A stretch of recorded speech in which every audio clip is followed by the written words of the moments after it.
A very good morning to all students. सुरक्षित रहे, स्वस्थ रहे. Now students, in this video, I will discuss our chapter number 20. The title of this chapter is Subject Verb Agreement. Now look at here students, some sentences given in your textbook. Look at here. Jaya and Jenny are in my class. The cows are grazing in the field.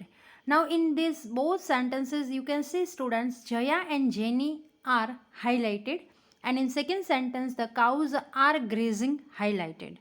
Okay तो इधर आप देख रहे हो students कि subject जो है Jaya and jenny तो वहाँ पे प्लूरल वर्ब लिया है आर लिया है और सेकेंड सेंटेंस में भी काउज तो that subject is also plural subject that's why here plural verb is taken are तो दोनों सेंटेंसेस में सब्जेक्ट प्लूरल है इसलिए प्लूरल वर्ब का यूज किया है. Now look at here we know that the verb in a sentence must agree with the subject in number and person. This means that singular subjects take singular verbs and plural subjects take plural verbs. तो ये बहुत ही simple matter है, वो हम सबको पता है कि जैसे कोई भी सिंगुलर सब्जेक्ट दिया है तो उसके साथ हम सिंगुलर वर्ब यूज़ करते हैं और प्लूरल सब्जेक्ट दिया है तो उसके साथ हम प्लूरल वर्ब यूज़ करते हैं. ठीक है, look at some examples. I am excited, you are my partner, Reena is on her way, he is sleepy, the horse is black, we are friends. तो यहाँ पे ये सभी एग्जाम्पल्स में स्टूडेंट्स आप देख रहे हो जहाँ पे सिंगुलर सब्जेक्ट दिया है. For example I is a singular subject तो वहाँ पे एम सिंगुलर ही वर्ब लिया है. फॉर एग्जाम्पल यहाँ पे जो लास्ट सेंटेंस है वहाँ पे वी लिखा है. ठीक है, तो we is a plural subject तो उसके साथ प्लूरल वर्ब लिया है आर. तो ये बहुत ही सिंपल मैटर आपको ध्यान में रखनी है कि जहाँ पे भी सिंगुलर सब्जेक्ट्स हैं वहाँ पे हमें सिंगुलर वर्ब यूज़ करना है और प्लूरल सब्जेक्ट है वहाँ पे हमें प्लूरल वर्ब यूज़ करना है. व्हेन टू और more subjects are joined by and we use plural verb. ठीक है, तो यहाँ पे भी एग्जाम्पल दिया है Veera and Rita are sister. तो यहाँ पे कोई भी सब्जेक्ट्स है वो एंड के साथ यूज़ करके ज्वाइन किया है. For example Veera and Rita तो यहाँ पे दो सब्जेक्ट्स हुए. ठीक है, तो उसके साथ हमें प्लूरल वर्ब लेना है तो यहाँ पे आर यूज़ किया है. ठीक है, व्हेन टू और more subjects are joined by or nor the verb agrees with the final subject. Okay, तो look at here neither Dona nor her sister is here. तो यहाँ पे जो सेकंड सब्जेक्ट्स दिया है उसके साथ हमें वर्ब मैच करके लिखना है. तो यहाँ हर सिस्टर लिखा है तो her sister is a singular subject. ठीक है, इसलिए यहाँ पे इज लगाया है.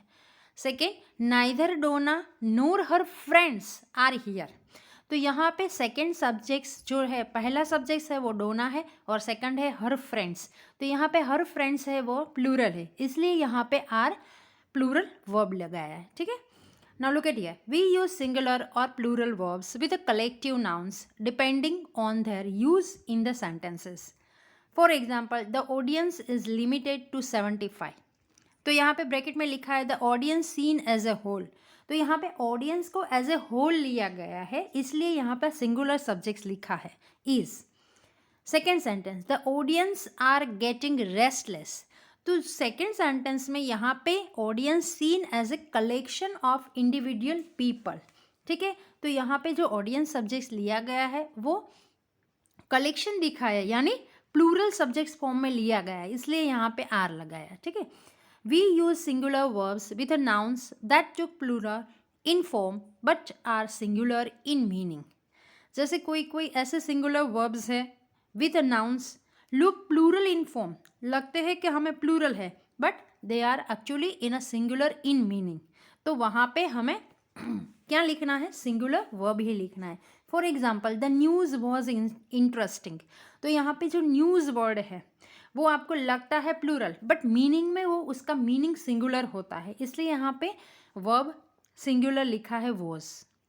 Second example the pair of scissors is sharp. तो यहाँ पे पेयर ऑफ सीजर्स है वो एक्चुअली लग रहा है हमें प्लूरल फॉर्म में है क्योंकि पेयर लिखा है और सीजर्स लिखा है बट उसका जो मीनिंग है वो सिंगुलर फॉर्म में होता है इसलिए यहाँ पे वर्ब इज लिखा है. ठीक है, the pair of scissor is sharp. We use singular verbs when two subjects joined by and are seen as a one unit. If two subjects together express one single idea, the verb will be in the singular. Okay. For example, sambar and rice is his favorite food. ठीक है, तो यहाँ पे दो subjects है but उसका जो वो जो सिंगल आइडिया यूज़ कर रहे हैं sambar and rice.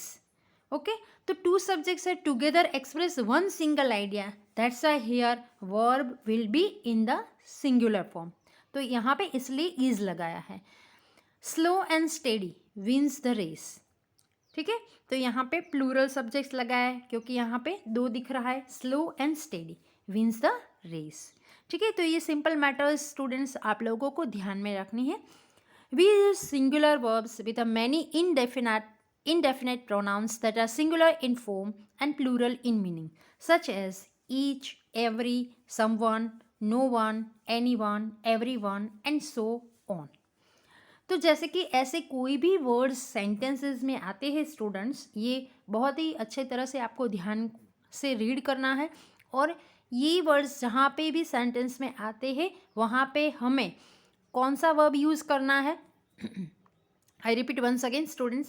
We use singular verbs with a many indefinite pronouns that are singular in form and plural in meaning, such as each, every, someone, no one, anyone, everyone, and so on.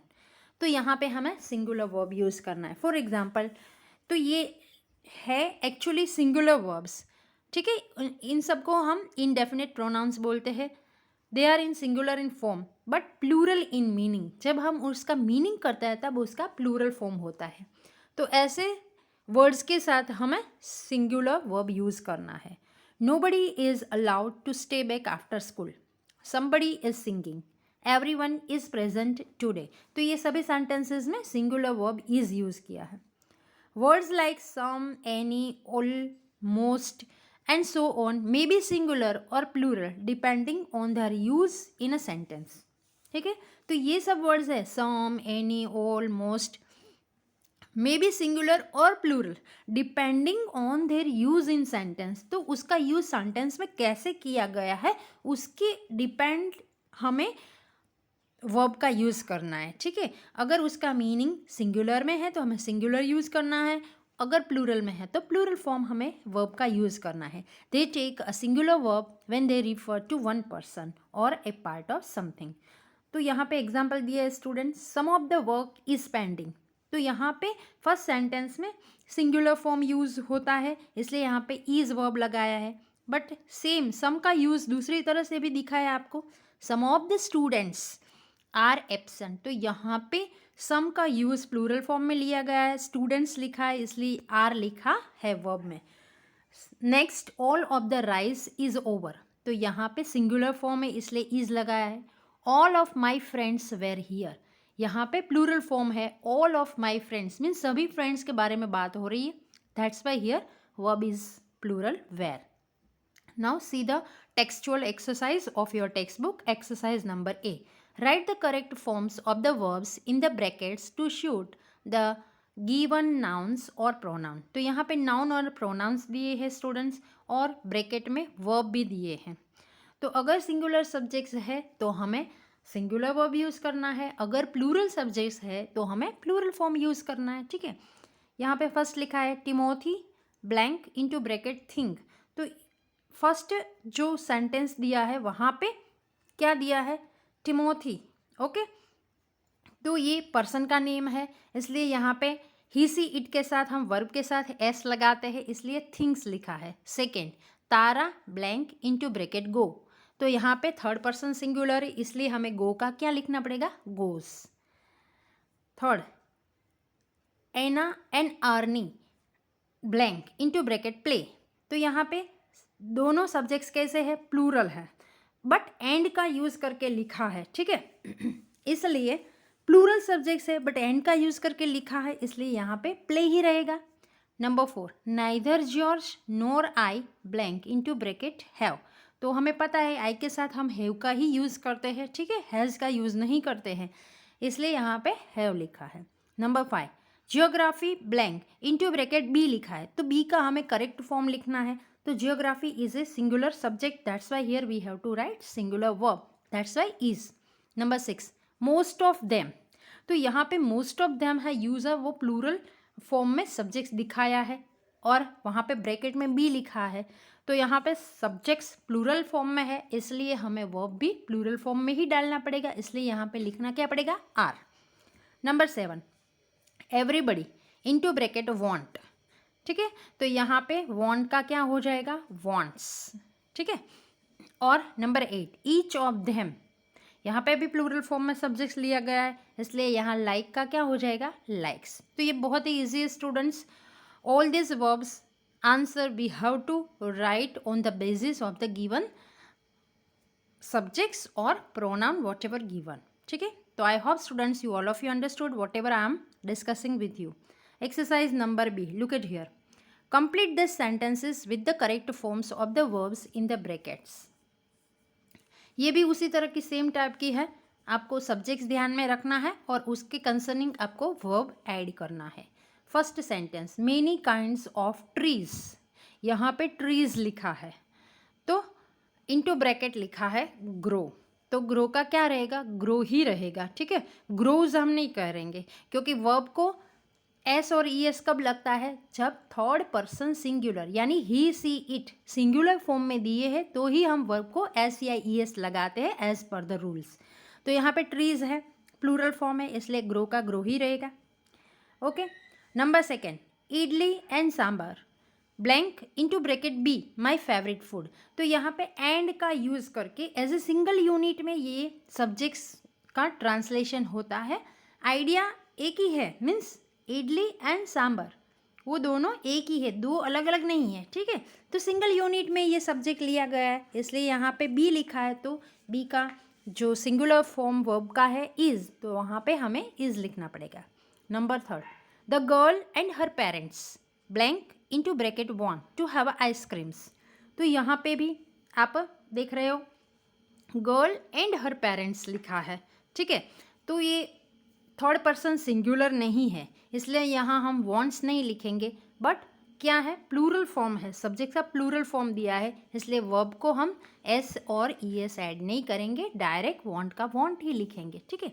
Number 4, neither the adult nor the child blank into bracket know what to do. ठीक है, तो यहाँ पे लिखा है neither the adult nor the child. ठीक है, तो यहाँ पे जो मीनिंग हो रहा है सब्जेक्ट का वो सिंगुलर फॉर्म में हो रहा है, इसलिए यहाँ पे हमें थर्ड पर्सन सब्जेक्ट्स के साथ हम एस और ई एस लगाते हैं, तो नो का यहाँ क्या हो जाएगा, knows. Okay. Number 5, no coffee or sandwiches blank into bracket be available at this time. ठीक है, यहाँ पे नो कॉफ़ी और सैंडविचेस, तो यहाँ पे प्लूरल सब्जेक्ट्स दिखाया है कि कॉफ़ी भी नहीं है और सैंडविच भी अवेलेबल नहीं है at this time. Into bracket be लिखा है, तो यहाँ पे प्लूरल सब्जेक्ट्स है, इसलिए हम यहाँ पे हमें प्लूरल वर्ब डालना पड़ेगा. तो बी का प्लूरल फॉर्म क्या होता है, एम इज़ आर में से. इन शॉर्ट आपको ये ध्यान में रखना है कि बी यानी एम इज़ आर, तो यहाँ पे प्लूरल क्या होता है, आर, इसलिए यहाँ पे आर लिखना पड़ेगा. Number 6, the teacher and her students into bracket plan to bring out a magazine. ठीक है, the teacher and her students into bracket plan लिखा है. ठीक है, तो यहाँ पे सिंगुलर सब्जेक्ट्स के फॉर्म में लगाया है, तो यहाँ पे the teacher and her students लिखा है, तो यहाँ पे प्लूरल फॉर्म दिया है एंड का यूज़ करके, तो यहाँ पे वर्ब को हम एस और ई एस नहीं लगाएंगे क्योंकि प्लूरल फॉर्म में हम जो भी वर्ब है एज इट इज़ रखते हैं, वो का वो ही रख देते हैं, प्लान का प्लान ही रहेगा. Number 7, all my friends blank into bracket go to the same school. ठीक है, तो यहाँ पे ऑल माई फ्रेंड्स, यहाँ पे भी प्लूरल सब्जेक्ट्स है, तो वर्ब को एस और ई एस नहीं लगेगा, डायरेक्ट बेस फॉर्म जो भी दिया है वहीं हम डाल देंगे, गो का गो ही रहेगा. ठीक है. Number 8, the committee blank into bracket be having a meeting to discuss the issue. यहाँ पे जो सब्जेक्ट्स दिया है committee as a whole single subjects form में दिया है, इसलिए बी का हमें सिंगुलर फॉर्म डालना पड़ेगा. तो बी का सिंगुलर वर्ब फॉर्म क्या होता है, इज, इसलिए यहाँ पे हमें इज लिखना पड़ेगा. ठीक है, तो इस तरह से स्टूडेंट्स एक्सरसाइज बी में हमें according to subjects we have to add verb. Number C. Exercise number C. Circle the correct forms of the verb that agrees with the indefinite pronoun in these sentences. ठीक है, यहाँ पे हमें circle करना है जो भी दो ऑप्शंस दिए हैं दोनों में से कौन सा करेक्ट वर्ब है, और यहाँ पे जो दिए हैं with the indefinite pronouns in this sentences, verb that agree with the indefinite pronoun. ठीक है, तो यहाँ पे दो ऑप्शंस दिया है, दोनों में से जो करेक्ट है उसके ऊपर हमें सर्कल करना है. Number 1, each member of the family has और हैव. तो यहाँ पे ईच मेंबर यानी इंडिविजुअल पर्सन के बारे में बात हो रही है, फैमिली के, इसलिए इंडिविजुअल के बारे में हो रहा है बात, इसलिए यहाँ पर सिंगुलर सब्जेक्ट्स दिखाया है, इसलिए हमें सर्कल किसके ऊपर करना पड़ेगा, हैज़. ठीक है, gathered together for the celebration, यहाँ पे सिंगुलर सब्जेक्ट है इसलिए यहाँ पे हैज़, प्लूरल नहीं है. ठीक है. नंबर 2, समवन वॉज और were trying to break the lock.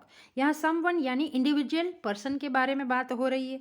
ठीक है, someone is used as a singular subject, तो यहाँ पे was is a correct answer. Number 3, all the animals in the zoo was और were well taken care of. तो यहाँ पे animals, all the animals, तो यहाँ पे जो सब्जेक्ट्स दिखा है वो प्लूरल फॉर्म में दिखा है, इसलिए प्लूरल सब्जेक्ट्स के साथ हम प्लूरल वर्ब ही यूज़ करेंगे. तो वॉज और वेर दोनों में से प्लूरल कौन सा है, were, so we have to circle were. Number 4, everyone appreciate और एप्रिशिएट्स अर्नव्स पोएम. ठीक है, तो यहाँ पे एवरीवन मीन्स सभी एवरीवन यहाँ as a subject as a whole दिखा है एज ए प्लूरल फॉर्म में. ठीक है, तो एवरीवन यहाँ पे जो एवरीवन एप्रिशिएट है या एप्रिसिएट्स. ठीक है, तो यहाँ पे दिख रहा है जो सब्जेक्ट है वो प्लूरल फॉर्म में दिख रहा है, बट उसका जो मीनिंग हो रहा है वो सिंगुलर फॉर्म में हो रहा है. एवरीवन का, एवरीवन मीन्स हर एक की बात हो रही है. ठीक है, तो यहाँ पे आपको आगे दिखाया, मैंने पहले ही रूल्स में दिखाया, पता है ना आपको, कि एवरीवन और एवरी, समवन, नो वन, ऐसे वर्ड्स है वो लग रहे हैं they are in singular in form and plural in meaning. ठीक है, बट यहाँ पे जो दिया है वो सिंगुलर फॉर्म में दिया है, इसलिए यहाँ पे हमें एप्रिशिएट्स लिखना पड़ेगा, नॉट एप्रिशिएट. वर्ब को एस और ई एस डालना पड़ता है, इसलिए यहाँ पे appreciates. Number 5, if anything happen और happens she won't forgive me. Okay, if anything happen और happens, so here correct answer is happens, so you have to circle the word happens. Number 6, nothing has or have been kept back in its place after use. So here the correct answer is which one, has. Nothing has been kept back in its place after use. so यहाँ पे singular subject है इसलिए यहाँ पे हमें singular verb ही use करना पड़ेगा. Now last exercise of this chapter, exercise number D. Correct the verbs that do not agree with their subjects. ठीक है, अब ये एक्सरसाइज में स्टूडेंट बहुत ही ध्यान से आप लोगों को सेंटेंसेस रीड करना है और ये देखना है कि सब्जेक्ट के साथ जो वर्ब है वो एग्री हो रहे हैं कि नहीं.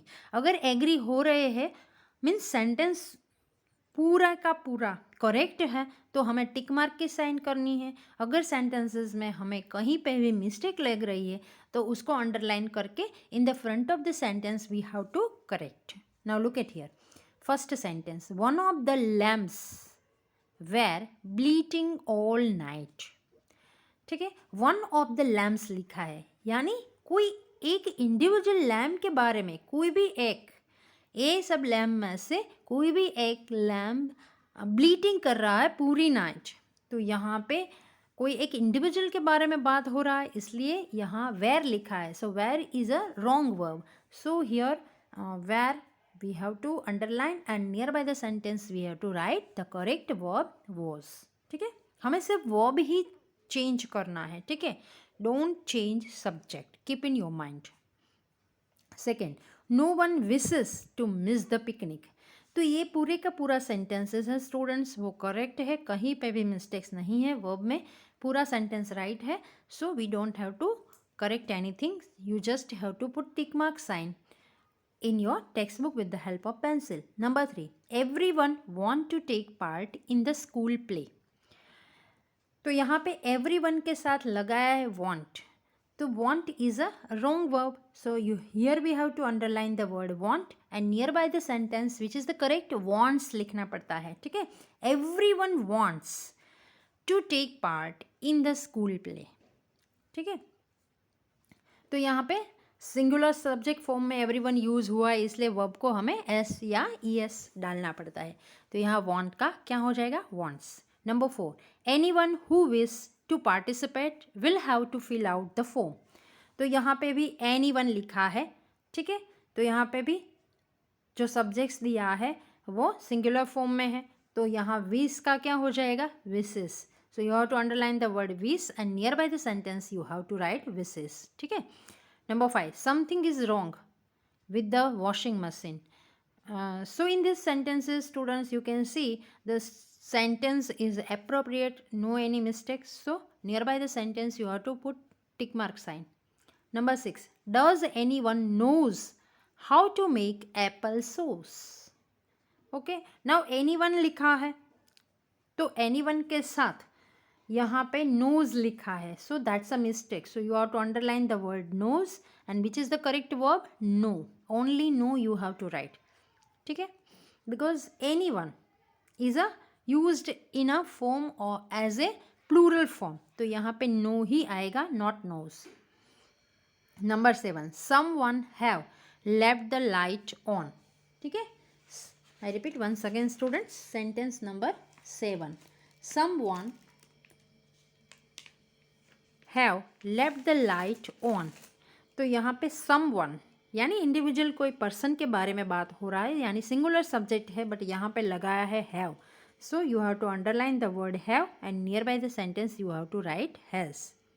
ठीक है, क्योंकि यहाँ पे सेंटेंस में जो लिया गया है वो सिंगुलर फॉर्म में ये लिया गया है, इसलिए यहाँ पे हमें सिंगुलर वर्ब ही डालना पड़ेगा, इसलिए यहाँ पे हमें हैज़ लिखना पड़ेगा. Number 8, nothing was done about my complaint to the bank manager yesterday. तो ये पूरा का पूरा सेंटेंस स्टूडेंट्स आप देख लो, कहीं पे भी मिस्टेक्स नहीं है. That's why near by the sentence we have to put tick mark sign. Okay, तो ये बहुत ही ईजी चैप्टर्स है, तो इतनी एक्सरसाइज हमें ये चैप्टर में करनी है स्टूडेंट्स. तो आपको ये सभी exercise with the help of pencil you have to write in your textbook properly and read all the rules concerning to this topic whatever given in the beginning of this chapter, and read all the exercise 2 times properly. Okay, here I am ending my video. Thank you. Have a nice day to all of you.